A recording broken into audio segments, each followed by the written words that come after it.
Views expressed on this program are those of the hosts, guests, and callers, and are not necessarily those of this station, its management, or other advertisers. You're listening to Transformation Talk Radio.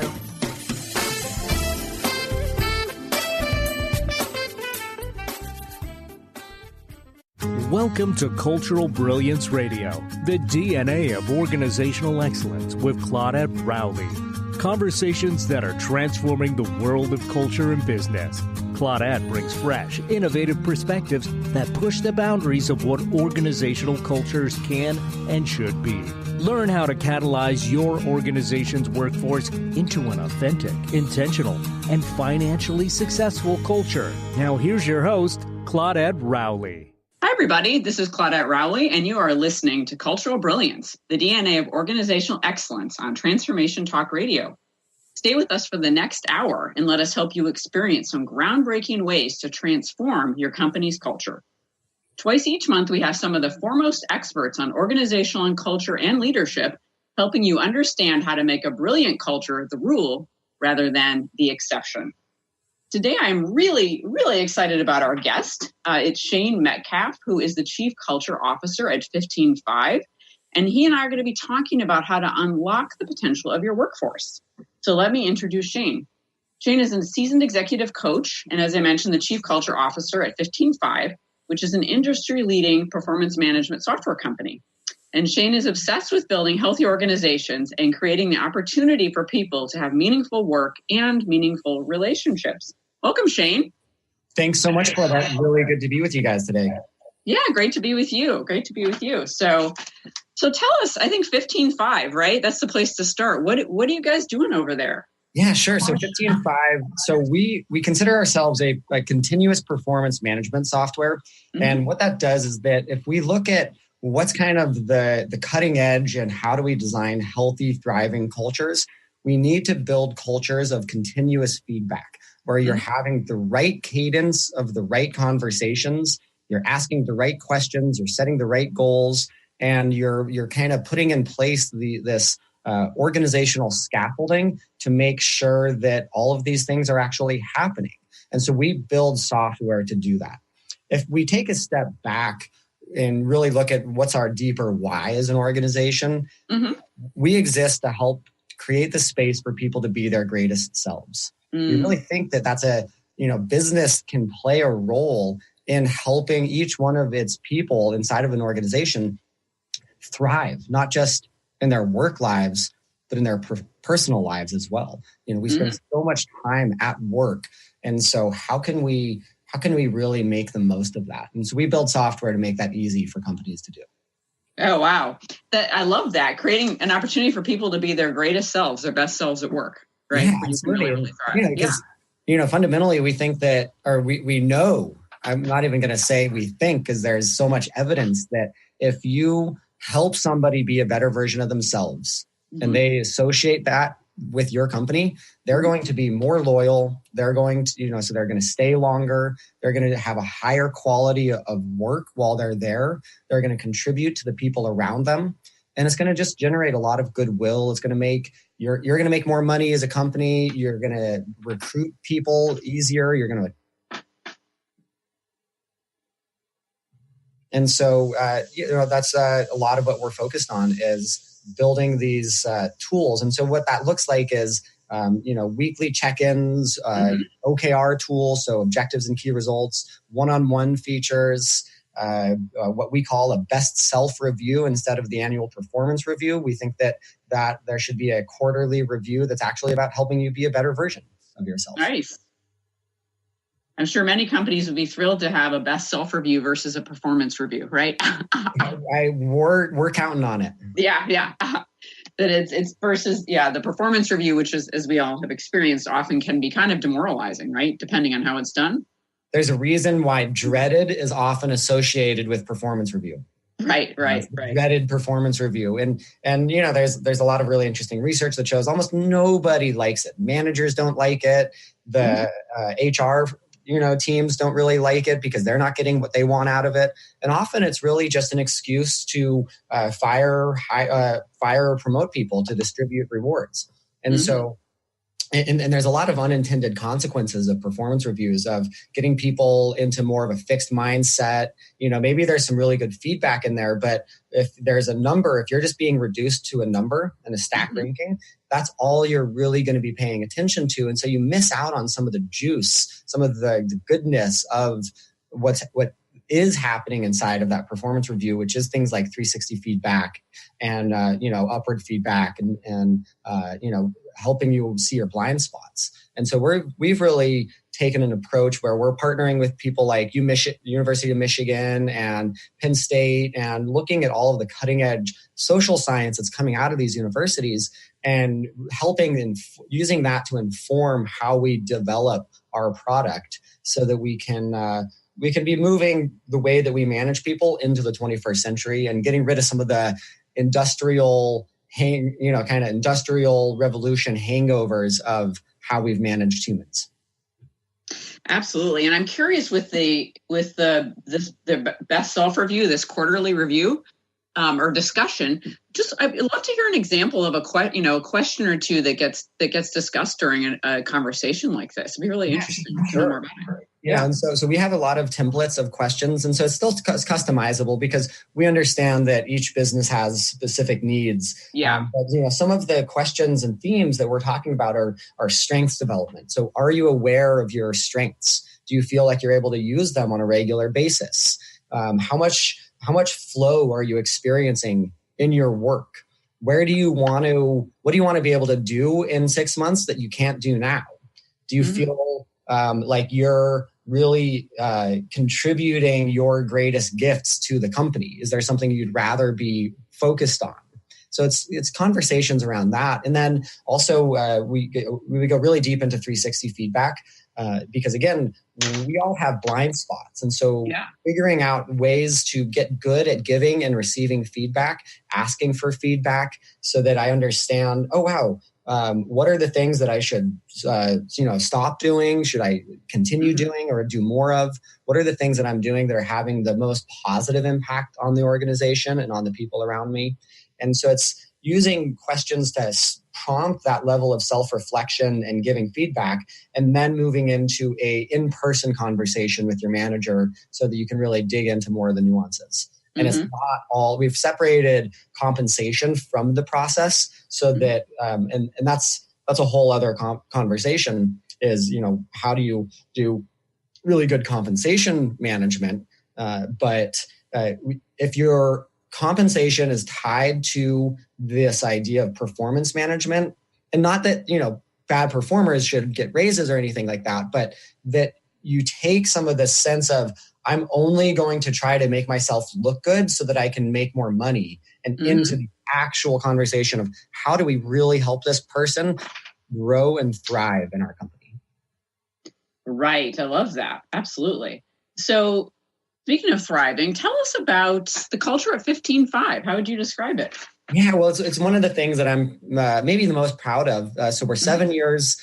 We started 15.5 about 7 years ago. I'm one of the co-founders, so I've been there since the beginning. And for most of that time, I was actually running customer success. And so it's actually pretty recent that I've switched into the full-time culture role. But I've always been kind of architecting the culture from the beginning, drawing from my experience as an executive coach of seeing what happens when you have a dysfunctional leadership team and the impact that has throughout the rest of the organization. So one of the things that I've really focused on from the beginning is how do you create an environment of high levels of vulnerable trust? How do we get us, back when we were 4 people or, 10 people, it was a very different equation. But in a way, the principles stay the same. And so I had we've always done a lot of things for us to connect on more human levels. So we play a game called Question Friday, and we still do this to this day. Actually, just this morning, we had everybody in the company hop on a Zoom call, and we ask a non-business related question. And so this morning was, what is a way that you feel deeply appreciated, and what are some examples of how that's shown up in the past? And so we've been playing this game for 7 years. And so every Friday we have a half an hour of connecting as human beings, not connecting in our task-oriented roles, not as marketers and salespeople, engineers and product developers, but as human beings sharing stories from our lives and getting vulnerable. And sometimes it's really light and playful, and sometimes it's kind of deep and heavy. And some of the maybe things that we typically don't think as what we would lead with in our professional environment. And it's still, we really respect people's personal boundaries, but it is about making space for the full human being and the many dynamics of what it is to be a human, because it's not always easy. It's not like we don't all have our own personal struggles and insecurities. And when we begin to reveal those to each other, that's when we really are able to build a culture of empathy, compassion, understanding, curiosity. And so those are the kind of some examples of how we've really focused on building our culture of, and we do things like company retreats and quarterly retreats where we get into nature, we go into inspiring environments where we can, because we're also distributed. So we have some headquarters in San Francisco, New York, and Rowley, but a lot of people that are remote. And so it's getting that face time in person is also so critical. And I think the vast majority of teams today have some level of remote. And so, creating the space for deep psychological safety, allowing vulnerability and human connection is one of the most powerful things that you can do to build a healthy organization. Yeah, thank you for sharing that. I love that example of Question Friday and, what it's like to get to know other people on a human level. And like you said, how that impacts performance and trust and just the ability to communicate effectively. Yeah. One of the things I was curious. Oh, go ahead. Yeah. Well, I was just going to say, I think it also starts with having a clear purpose. Yes. Organizations that are purpose driven have been demonstrated to outperform organizations that don't have a clear purpose.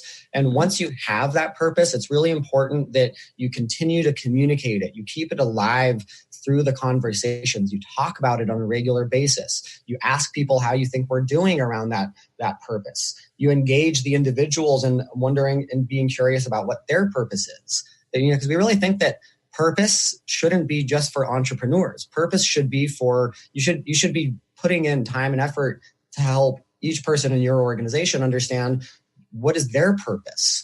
What are they really passionate about? How does that sync up with the companies? And if it doesn't sync up with the companies, well, can you support that person in pursuing their dreams so that it's not just about I'm committed to you as long as you work for my company, but I'm committed to you for the long run, and I want you to permanently be better off for having worked at my company. Yeah, well, it sounds like such an incredible investment in the people, right? When you're focused that way, that you're really seeing the whole person, you're looking at them very, very, very differently than that. Like you said, the more of the industrial age model of looking, of thinking about really not even people but employees, right? Yeah, absolutely. Very different mindset. And it pays dividends. It's one of the best investments you can make. And there's a lot of financial kind of strict financial arguments you can make that it's a good investment. That's amazing. So we're going to take a quick break. And when we come back, I'd love to hear more about those statistics. And the other thing I'm curious about too, and I'm sure listeners are as well, is what are some of the forces that are actually causing the shift in approach that you're talking about so beautifully today? So you're listening to Cultural Brilliance, the DNA of Organizational Excellence. I'm Claudette Rowley. Stay tuned and we'll be right back.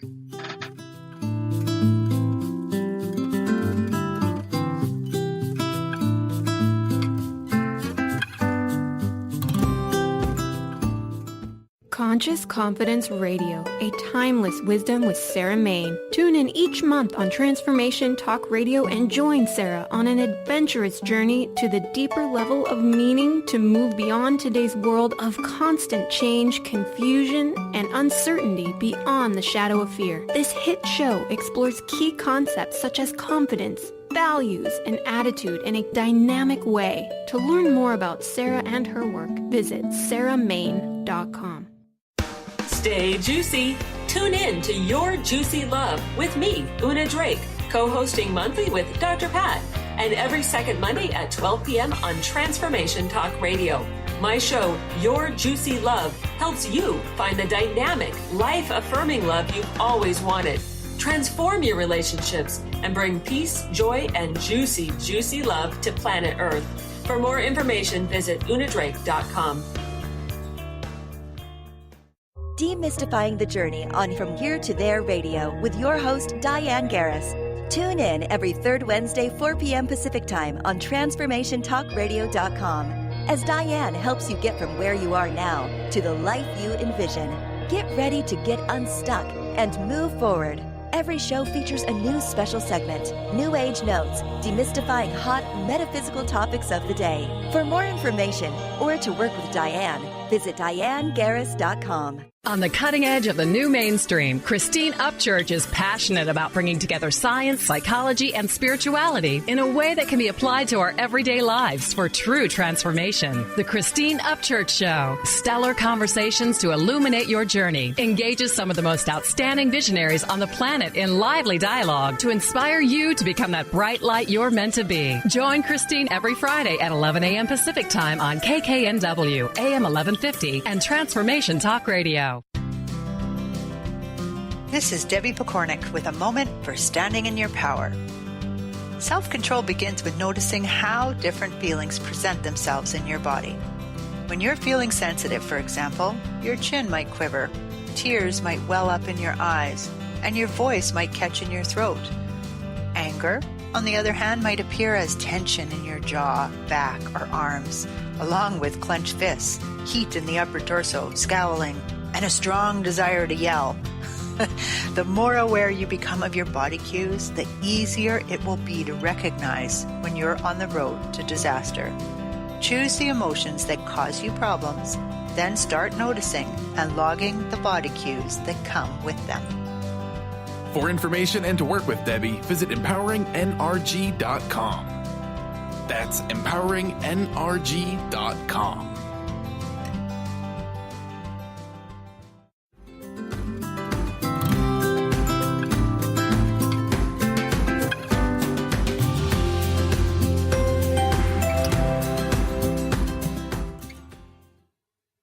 We're back on Cultural Brilliance, the DNA of organizational excellence. I'm Claudette Rowley, and for those of you just joining us, my guest today is Shane Metcalf, who is the Chief Culture Officer at 15Five, which is a performance management software organization. So Shane, we were just talking about how the connection between building vulnerability-based trust, right, and human connection at work. And how that really drives, you were just starting to tell us about how that really drives performance and it sounds like really drives business results, right? And revenue. Absolutely. Yeah. And, Claudette, over the break, you were kind of talking about, well, so what's the balance between caring for people and having a culture where people are connected and feel psychologically safe and actually getting work done, hitting numbers, the hard metrics, the KPIs of running a business. And so, typically, there's kind of two dominant models that people think of the high-performing sports team and the family business. And high-performing sports team is, look, we're taking the emotion out of this. We're looking at all the data. If somebody isn't performing, then we're cutting them. Mm-hmm. And on the family model, you have high degrees of empathy. You're not going to fire your cousin because they made a mistake. And so it can kind of fall into this relationships first. And that's what's most important. And so maybe you kind of, glaze over some performance issues or, there's maybe some politics involved. And what we're really saying is that there's actually a hybrid model, that the idea of caring for people and caring about performance and results isn't as contradictory and paradoxical as people really imagine. That you can deeply care about your people and have high accountability around results and performance. And the intersection of those two things is actually what we call best self-management. And best self-management is what we're naming, because there's this kind of trend where there are some of the progressive companies are investing in their people and still have high expectations and will still fire you if you're missing the mark. But it's really about helping that high performance is kind of like the fruits on an apple tree.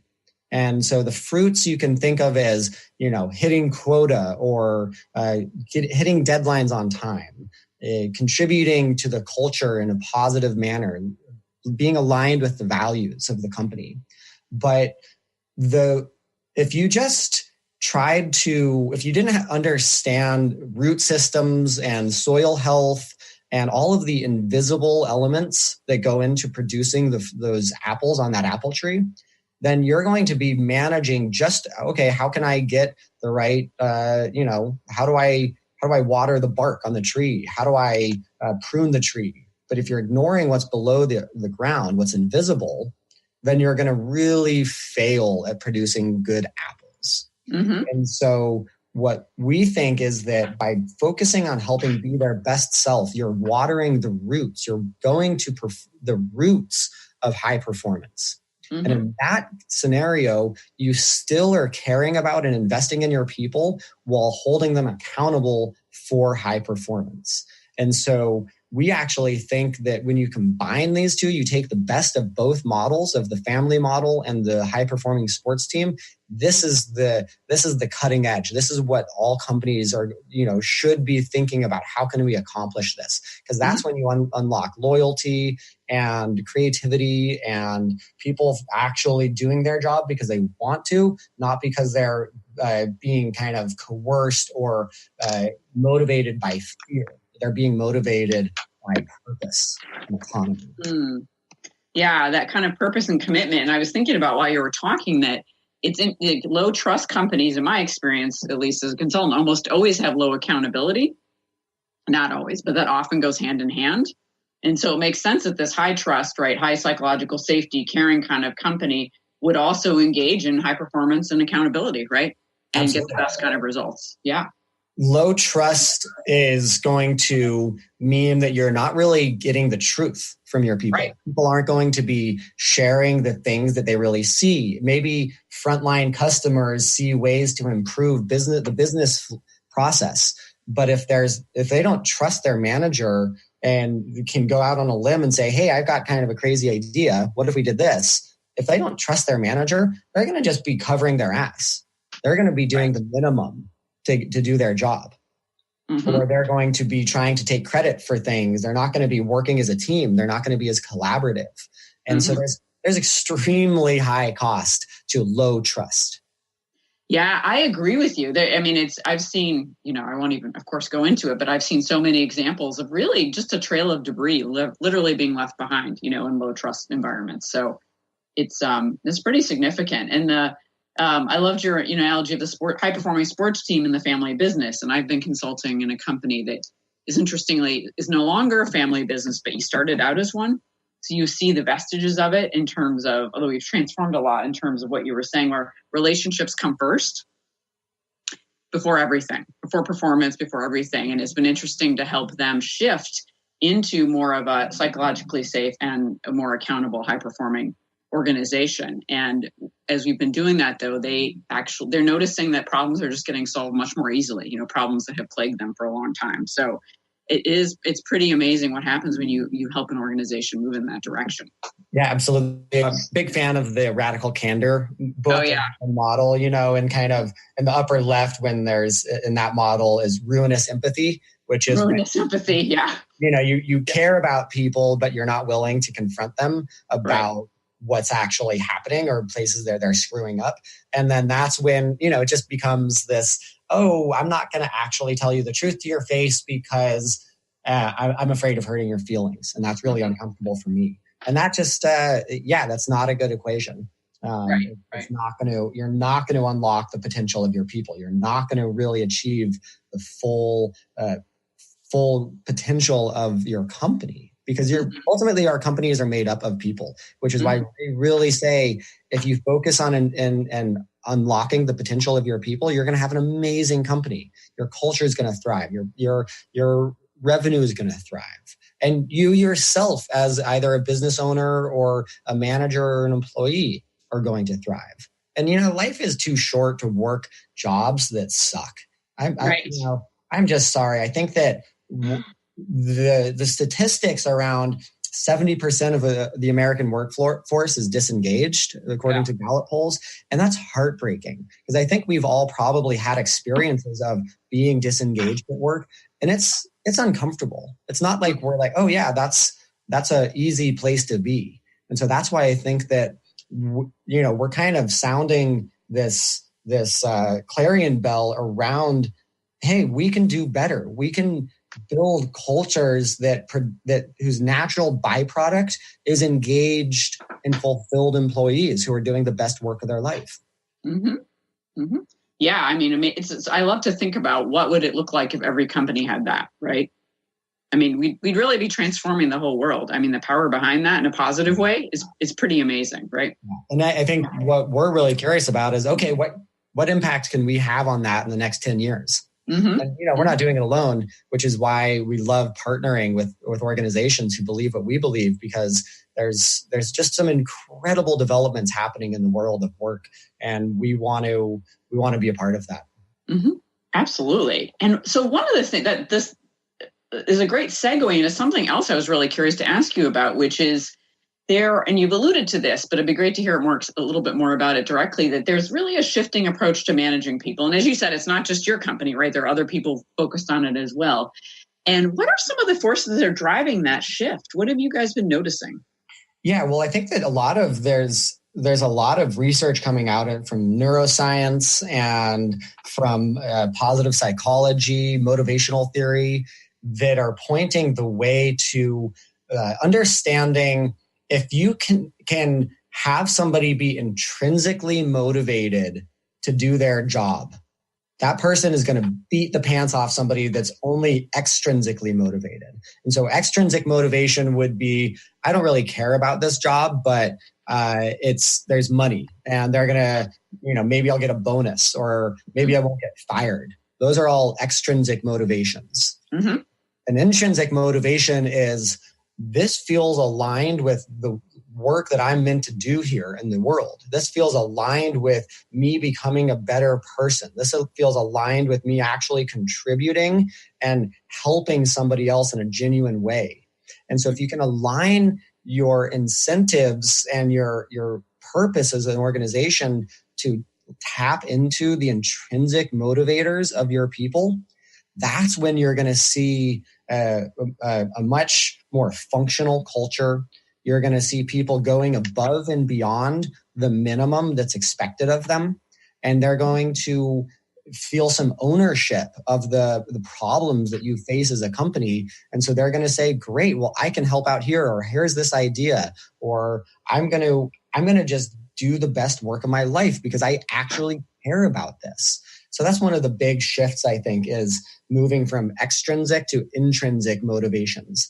You can also look at Maslow's hierarchy of needs, and that's a really fascinating model to lay onto your business. And are what you're doing as a company actually hurting some of the lower base needs and making it harder for people to have a sense of belonging and emotional self-esteem? So there's so many cool models that we are laying on top of business culture. Mm-hmm.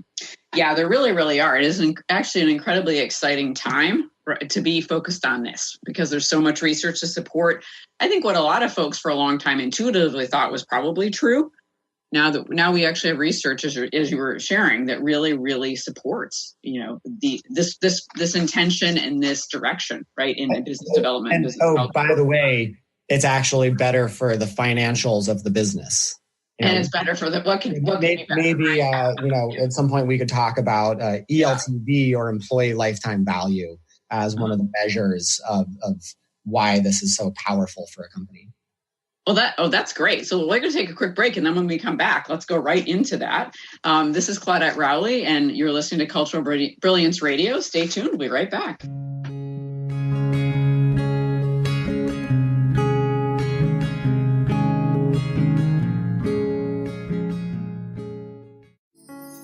Are you ready to stop stress, anxiety, and low self-esteem from running your life? Join award-winning author Dr. Friedemann Schaub for Empowerment Radio and learn breakthrough solutions to switch out of survival mode and approach every day with great ease, joy, and purpose. Tune in the first and third Wednesday at 11 a.m. Pacific to Empowerment Radio with host Dr. Friedemann Schaub on Transformation Talk Radio. Visit thefearandanxietysolution.com to learn more. Tune in to Knowledge Book Radio with host Marge Potasic each Tuesday at 1 p.m. Pacific, 4 p.m. Eastern on TransformationTalkRadio.com. Through many experiences, Marge was led to the Knowledge Book, a gift to humanity in its transition to the Golden Age, and it provided the truth and the answers. She now shares information from the Knowledge Book with you each week on TransformationTalkRadio.com. For more information, visit usa.theknowledgebook.net. High-frequency healing for an amazing life with Source Light Radio. Join host Laura Barton each month on Transformation Talk Radio as she explores Source Light integration, a unique spectrum of energy, light, and frequency. Experience instantaneous healing and amazing shifts in consciousness with Source Light Integrations Radio. For more information on Laura and her work, visit sourcelightintegrations.com. Hi, I'm Barbara Scheidegger, clinical hypnotherapist and founder of Swiss Hypnotherapy. My goal is to help you to reach your goal, and this is a tip with purpose. Everybody wants it, and nobody has enough of it. But it comes to a point that you have to tell yourself, I can get more. I want more. I deserve more. I'm talking about money. More money, more money, more money. That's what people want. But what has to be done? Your thoughts have to change. That you can allow yourself to tell yourself, I have money and I want more money. How much money? What is it? Put it out there. Write it down. What would you do with more money? How would you feel to have more money? I hope this tip helps you going through the day today. You can reach me at 323-999-4775 or at my website at swisshypnotherapy.com. Join Jennifer Noel Taylor on the hit show Quantum Touch Radio, supercharging your life on TransformationTalkRadio.com.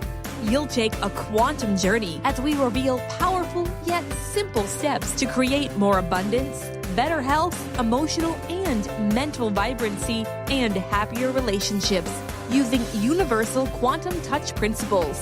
For more information, visit JenniferNoelTaylor.com.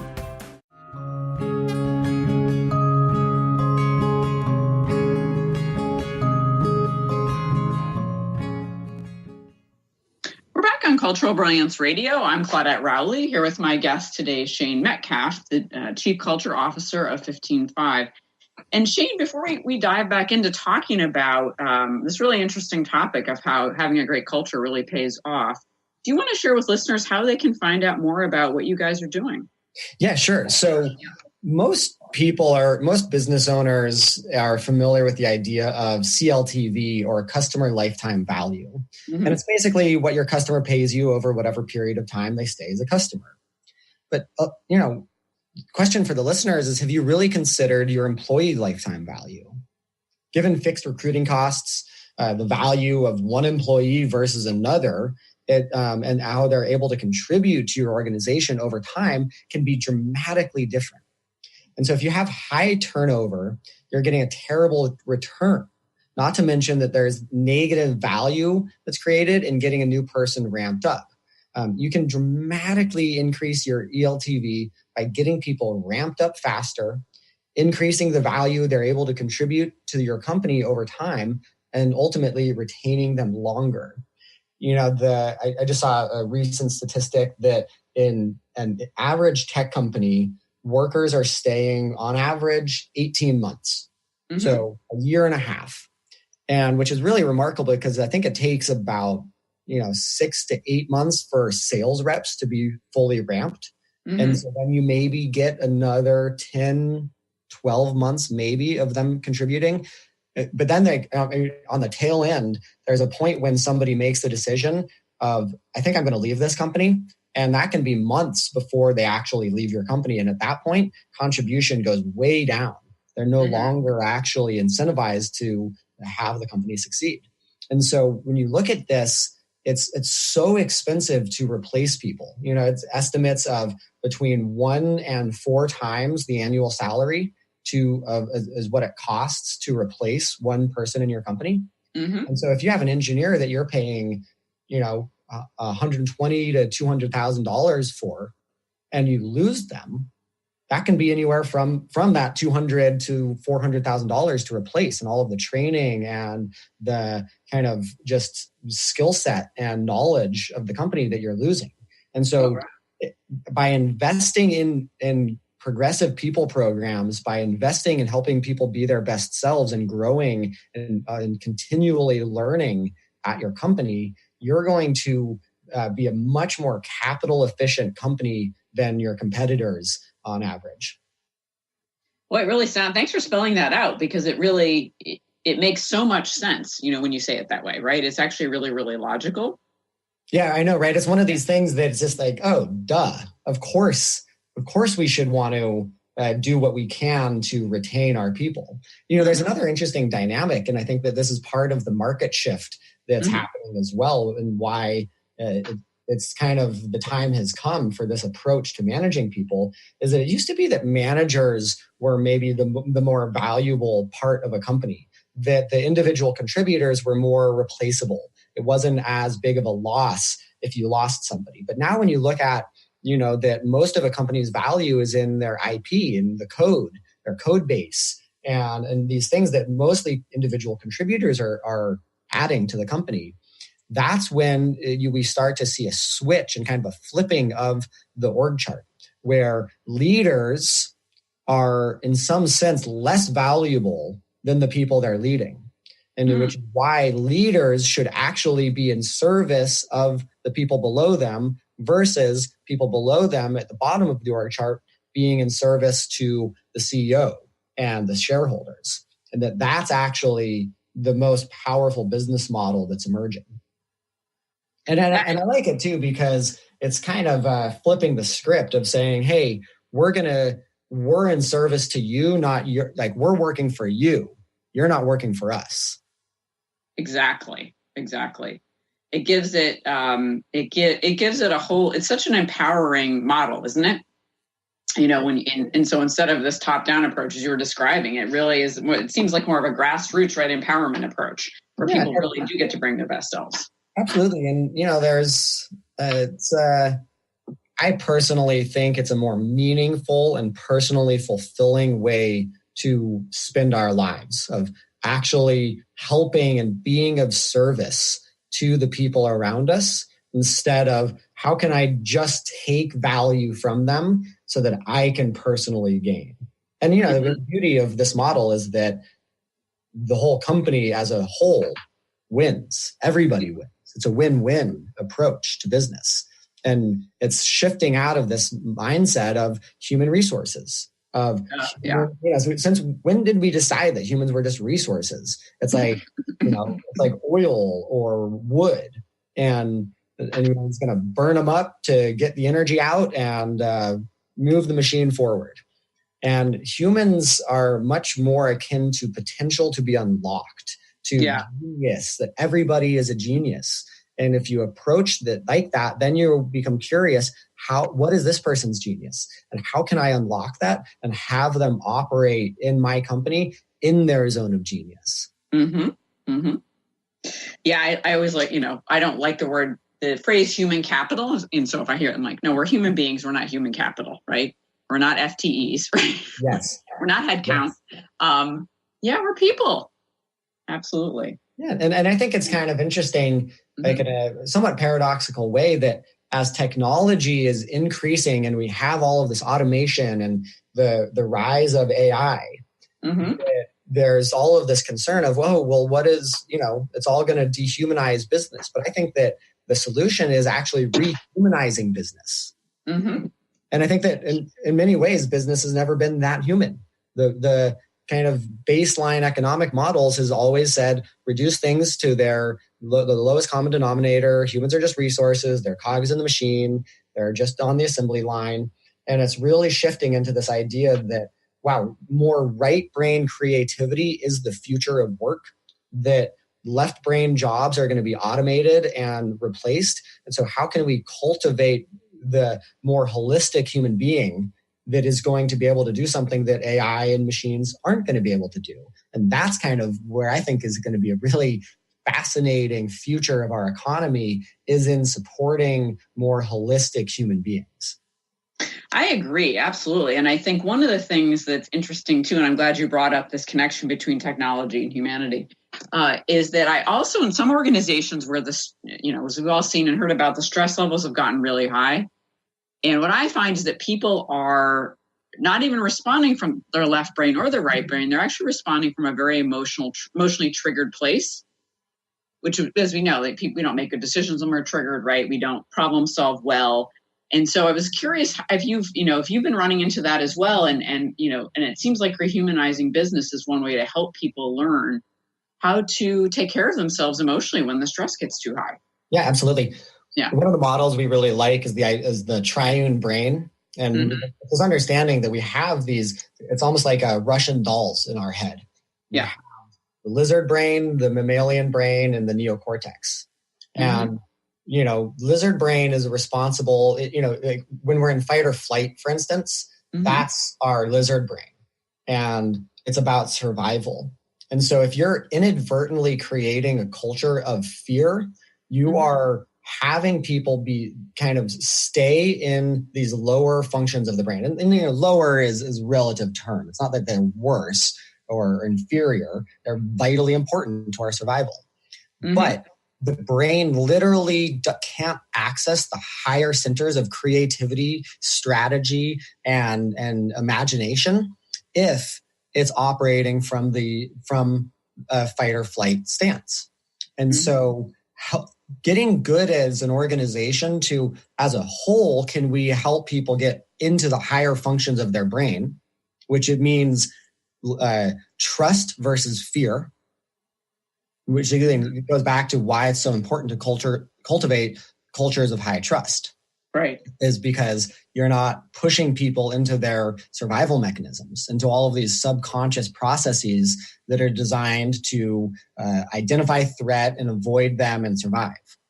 And so once you're creating safety, you're saying, look, not only is your whole self welcome at work, your emotions, your grief, your joy, but also once that gets unlocked, and you're actually saying, we're also going to support you in developing these areas, and take an emotional intelligence workshop, learn how to give and receive feedback, get better at setting goals for your work, but also for your life.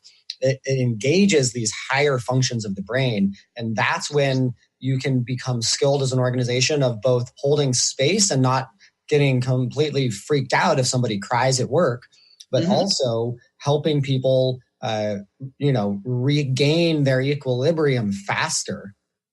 And so that they can, and maybe they have an emotional breakdown, but it's safe. There's some degree of safety for that, so that they don't have to completely hide it and then feel ashamed for that, and then internalize it and not actually be able to have clearing conversations or hear what people thought about it, or, and then we kind of just start to isolate ourselves, and we no longer actually are bringing our whole self to the workplace.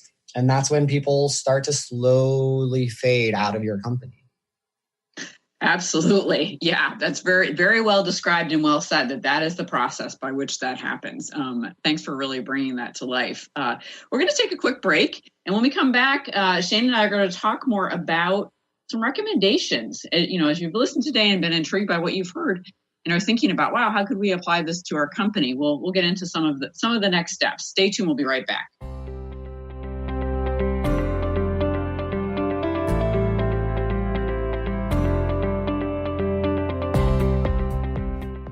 Did you know that all of the shows on the Transformation Radio Network are available as podcasts to stream or download? Really? Check us out. Go to transformationradio.fm. We have business shows, spiritual shows, energy healing shows, and pretty much everything in between. Something for everyone, guaranteed to inspire, educate, and transform. We are transforming the world, one listener at a time. What is holding you back from living the life you are meant to live? Why is it vital to believe in something bigger than yourself? Are you in physical or emotional pain? Tune in monthly to Vibrant Purposeful Living. Awaken the vibrant life within you with Lou Paradise and Dr. Pat on TransformationTalkRadio.com. Lou's passion is to help everyone experience positive solutions for life. Find out more about Lou with Vibrant Purposeful Living at LouParadise.com.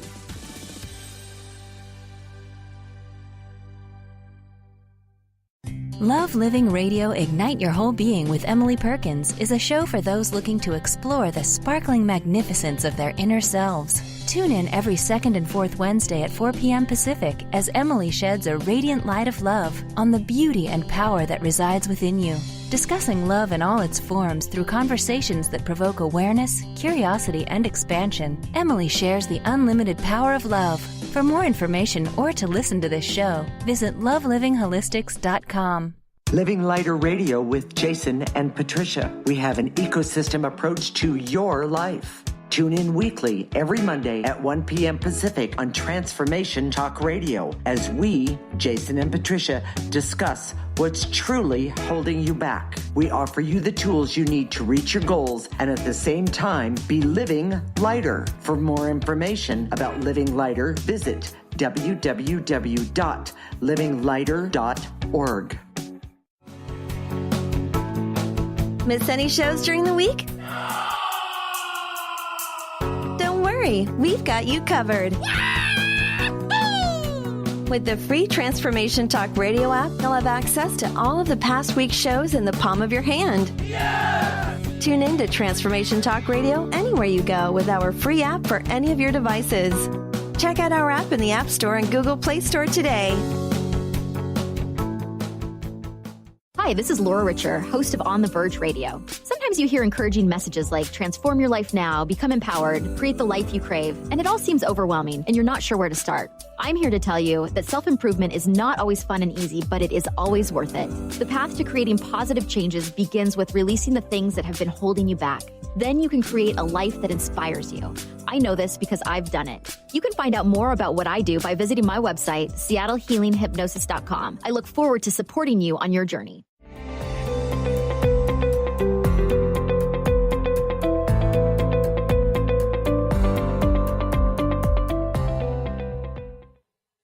We're back on Cultural Brilliance Radio. I'm Claudette Rowley here with Shane Metcalf from 15.5.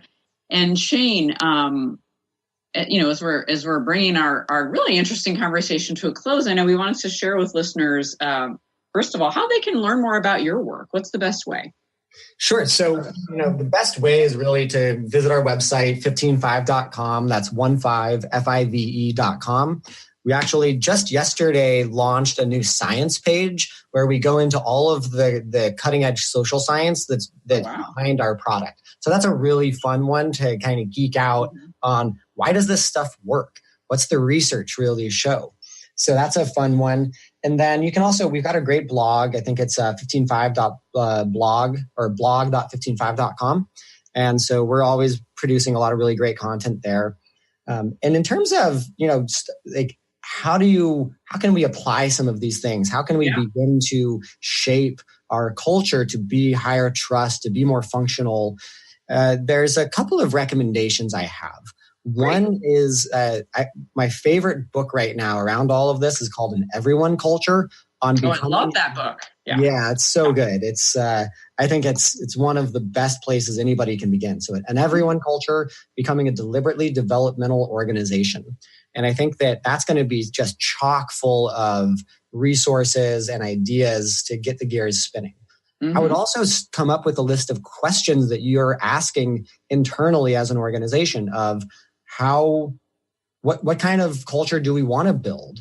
Mm-hmm. Where are we stuck? What is our purpose?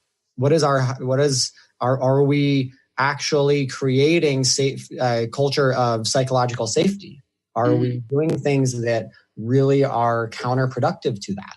And so using inquiry and self-reflection to get an accurate and intellectually honest perspective of how you're actually doing right now. Mm-hmm. Another great book that I love is Mindset by Carol Dweck. Oh, yeah.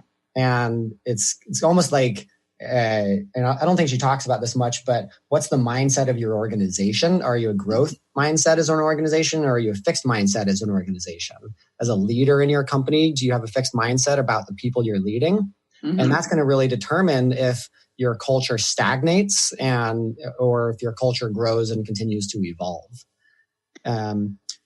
Something that we do a lot of internally at 15.5 is, okay, so we have our vision and our purpose of creating space for people to be their greatest selves. And then we have our core values, which, hopefully most of your listeners have a good sense of really kick-ass core values that they're operating and running the business from. If you don't spend time on it, it's really worthwhile. And then from those values, we look at how can we implement these and create rituals as a company to reinforce and live these values. Because you don't want to create values, stick them on a plaque on the wall and say, hey, we have values. Those aren't values. That can actually backfire if you're not committed to living and striving towards your values. Then people are going to say, wow, this company is a bunch of hypocrites. We have no integrity. We don't say what we say we're going to do. And so it can actually breed cynicism if you're not really committed to your values. And so in terms of rituals, we do the thing like the Question Friday is a good example of a ritual. It's every week. People don't have to think about it. Rituals are like brushing your teeth. They're effortless. And so we do a gratitude meditation every Monday morning before we go through the hard numbers of how much money we're making and our top objectives and how we're trending on those. And Wednesday, we do a 5-minute mindfulness meditation with everybody. And I have a different person in the company to lead that every month. So people that have never meditated in their lives are leading the whole company in a meditation. It's really fun. It's growth. Oh, wow. And so finding ways to have your values come to life. I can't recommend also doing a company retreat where you're getting people get out of the city, get out of urban environments, go to nature, find a retreat center, rent an Airbnb somewhere, and get out of the ordinary milieu. And so that you can be in inspiring places. And that's one of the most effective things we've done, I think, in terms of creating strong bonds between the people in our company. And then it's about finding what are the things unique to you and actually developing those. And, because a good culture is not going to look like any other good culture. There might be some commonalities, but a thriving culture is the expression of your uniqueness and the uniqueness of all the individuals that make up your organization. It's true, right? Sometimes folks will mistakenly think we should all be Google, right? Horrible idea. Right. And they call, every culture, I think every family and every fingerprint, right, are unique. And so it sounds like you're saying, find your essence, right? Find what makes you great as a company. Yeah. And then really play that up, double down, obsess over that uniqueness. The other thing I hear in all this, although you haven't said it explicitly, is the notion of fun. Yeah. It should all have some element of fun to it. Yeah. I think that, why so serious? Right. Not that there aren't serious topics, but can we bring an element of playfulness to them so that we're striving for, we like to think of work-life integration, not work-life balance. We think work-life balance is kind of a fallacy, but actually building cultures where you aren't miserable so that you have to have a vacation from it. Not that you shouldn't have vacation. I mean, we're a big believer and promoter of time off and of taking time to recharge. But, there's a lot lighter approaches to high productivity and getting results. You don't have to crack the whip and be so heavy about everything. Yeah, I hear that. Right. Like you said, there are always challenging things that happen in serious topics. But lightening up, looking at the positive, finding what's really working well, right? Yep. And it's interesting because we're trained, our neurology is given and kind of conditioned to code for negativity. Right. It's a survival mechanism. And what's interesting is that through, and this is all the stuff kind of coming out of positive psychology, is that through simple practices like focusing on the positive and a gratitude journal and these other things, you can actually switch the brain into a quote unquote positive state. And when the brain switches from negative to positive, that's when all the learning centers light up. That's when we can take in new information and integrate it and digest it and use it. And so it's, building positive organizations is when you also start to build learning organizations that have a feedback cycle and continually evolve and improve and become a better version of itself, just as the individuals inside of the company are becoming better versions of themselves. Yeah, so well said. I mean, and I think I love that your combination of something that's really, it's aspirational and visionary, and you've really combined it with the practical too, right? That this is also based in science, it's based in statistics and research, that all, you're really bringing both sides of it together. With a nice little sprinkling of straight up capitalism, because we think this is also the way for everybody to prosper more. Yes, absolutely. With straight up capitalism, right? We're still going to make money doing all this. Yeah, absolutely. Just in case any of the CFOs out there are concerned about that. Exactly. What is all this stuff? Yeah. So Shane, I want to thank you so much for being on the show today and really sharing, your wisdom and your knowledge and all of your expertise. I think we all really benefited. Thank you. My pleasure, Claudette. Yeah. And I think, and also really just, talking about how to unlock the potential of our workforces, which I know is one of the reasons you and your company exist. So really great to have you on the show. And I want to thank everybody for tuning in to Cultural Brilliance Radio. As always, we had a great time. Please join us the second and fourth Fridays of every month at 1 p.m. Eastern and 10 a.m. Pacific. I also wanted to mention for any listeners who are local to New York City, on October 11th in a couple of weeks, I will be speaking at the Conscious Capitalism NYC chapter on creating a conscious culture. So if you're in the NYC area, I'd love to meet you and see you there. Otherwise, thanks so much, everybody, and have a great couple of weeks. You've been listening to the hit show Cultural Brilliance Radio, the DNA of organizational excellence with Claudette Rowley. Conversations that are transforming the world of culture and business. You can download this podcast and find out more about Claudette and her breakthrough work at ClaudetteRowley.com. Please contact Claudette and find out how you can create a brilliant culture